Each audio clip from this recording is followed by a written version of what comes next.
Halo teman-teman, perkenalkan nama saya Natali Tenggunateng. Saya adalah seorang dokter adaptasi yang sedang menjalankan program adaptasi di Fakultas Universitas Udayana, tepatnya di Rumah Sakit Umum Pusat Sanglah. Pada saat ini, saya sedang berada di Departemen atau KSM Anestesiologi dan Terapi Intensif Rumah Sakit Umum Pusat Sanglah. Pada kesempatan kali ini, saya akan menjelaskan mengenai apa itu preoperative medicine. Baik, kita mulai saja presentasinya.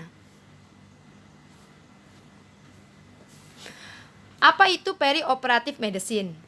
Perioperative medicine adalah suatu ilmu kedokteran yang mencangkup hal-hal yang harus diperhatikan saat akan melakukan prosedur anestesi dan pembedahan pada pasien. Perioperative medicine ini mencangkup 3 hal, antara lain ada preoperative medicine atau artinya sebelum operasi. Yang kedua, ada intraoperative medicine yang artinya selama operasi. Dan terakhir, ada postoperative medicine yang artinya sesudah operasi. Untuk kesempatan kali ini, kita akan membahas secara detail apa itu preoperatif atau sebelum operasi. Preoperatif adalah masa sebelum dilakukan tindakan operasi, di mana hal ini dimulai sejak persiapan operasi dan berakhir sampai pasien berada di meja operasi.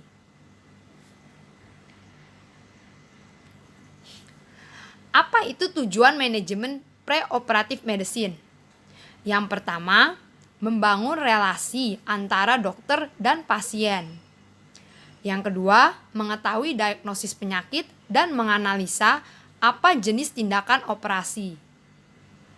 Ketiga, mengidentifikasi kemungkinan penyulit yang mungkin dapat mempengaruhi operasi. Keempat, memilih jenis anestesi yang tepat untuk pasien. Dan yang terakhir, untuk mempersiapkan obat, di mana untuk penanganan penyulit dan edukasi pasien. Kapan evaluasi preoperatif? Evaluasi preoperatif ini dilakukan beberapa hari sebelum operasi. Kemudian, evaluasi ulang pertama sehari sebelum operasi.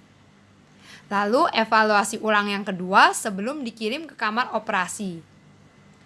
Dan terakhir, penentuan status fisik ASA di kamar persiapan bedah.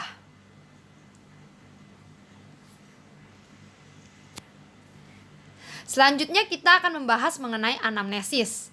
Anamnesis itu terdiri dari identitas pasien, anamnesa khusus, anamnesa umum.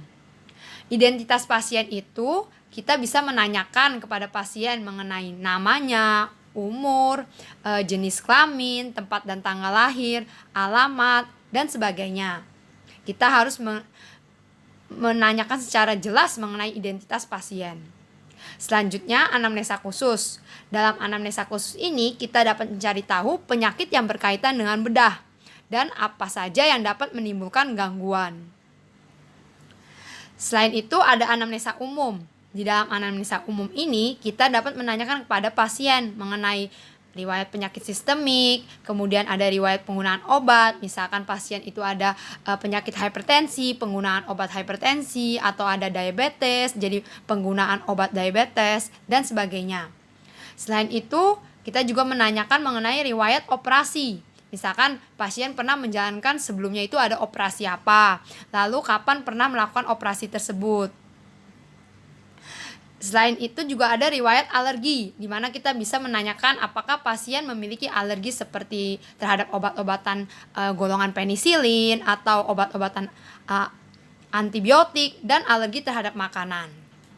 Riwayat lainnya kita juga bisa menanyakan seperti penggunaan alkohol atau obat sedatif ataupun mengkonsumsi obat-obat seperti narkotika.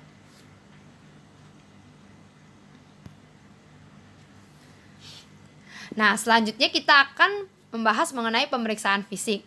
Pemeriksaan fisik ini kita dapat mengetahui mengenai status generalis pasien, pemeriksaan gigi geligi, keadaan psikis, dan pemeriksaan fisik secara umum. Untuk status generalis, kita dapat mengetahui mengenai kesadaran, frekuensi napas pasien, tekanan darah, nadi, suhu, berat badan pasien, tinggi badan, dan body mass index. Untuk keadaan psikis, kita dapat juga mengetahui bagaimana keadaan pasien, seperti apakah pasien merasa gelisah atau cemas atau merasa takut dan sebagainya. Pemeriksaan gigi geligi kita juga dapat melakukan untuk memeriksa apakah ada kesulitan pada saat melakukan laringoskopi intubasi. Selain itu, juga pada pemeriksaan fisik terdapat yang secara umumnya.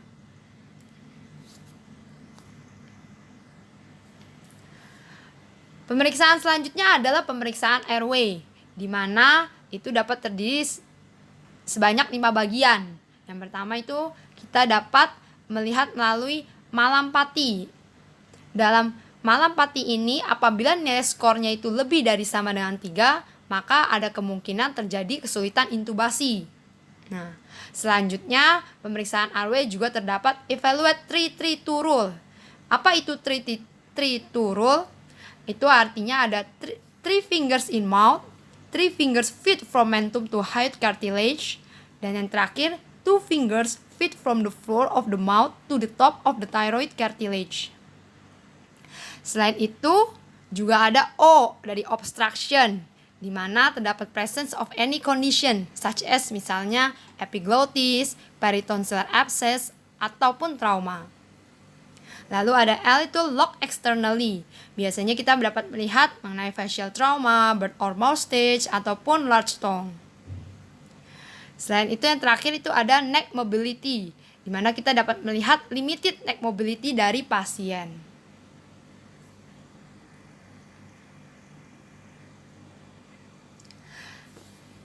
Kemudian ada juga pemeriksaan penunjang.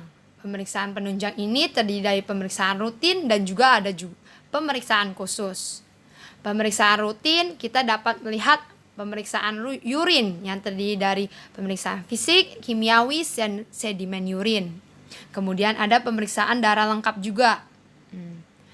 Selanjutnya ada pemeriksaan khusus. Itu terdiri dari pemeriksaan laboratorium lengkap seperti pemeriksaan fungsi hati, ginjal, analisis gas darah, hematologi, dan juga elektrolit. Lalu ada spirometri, biasanya ini dilakukan pada pasien dengan PPOK atau penyakit paru obstruktif kronis.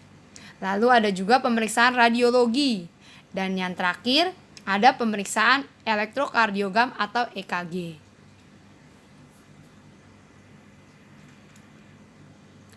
Nah, pemeriksaan penunjang ini berdasarkan usia dan jenis kelamin kita dapat melihat.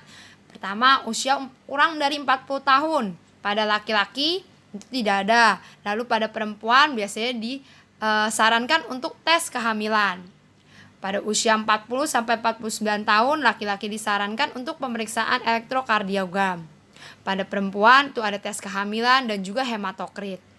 Pada usia 50-64 tahun, pada laki-laki disarankan mengenai pemeriksaan EKG. Untuk perempuan ada pemeriksaan EKG, lalu ada HB atau hematokrit. Usia 65-74 tahun, pada laki-laki disarankan mengenai pemeriksaan EKG, HB atau hematokrit, urea nitrogen, dan juga glukosa. Pada perempuan ada pemeriksaan EKG, HB atau hematokrit, urea nitrogen, dan glukosa.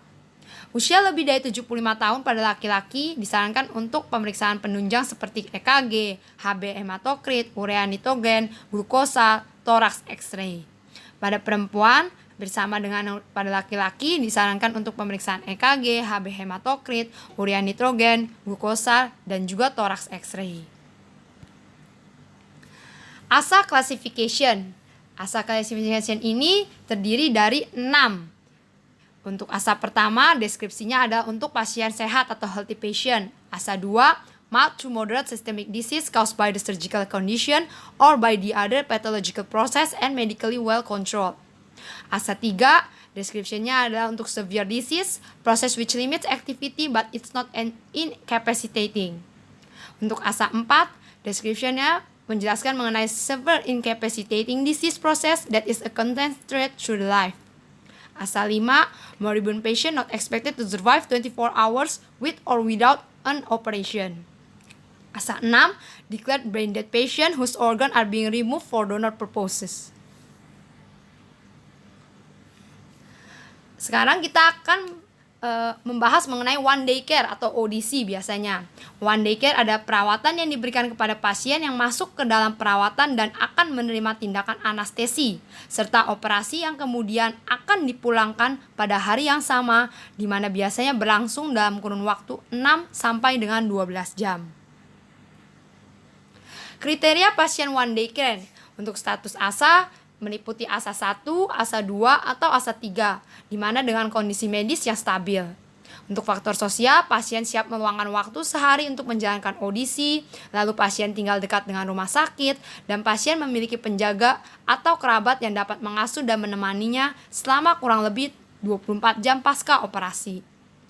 Untuk durasi operasi, biasanya proses berlangsung kurang lebih selama 90 menit. Indikasi one day care: 1. Riwayat kelainan neuromuskular.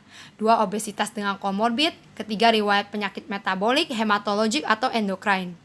4. Ada riwayat penyakit kardiovaskular.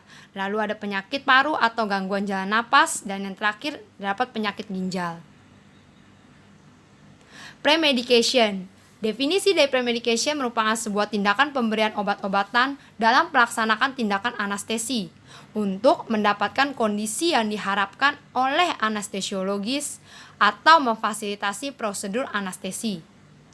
Nah, durasi dari pemberian medication ini biasanya ada intravena selama 1-5 menit, lalu intramuskular 30 sampai dengan 60 menit dan oral 60 sampai 90 menit.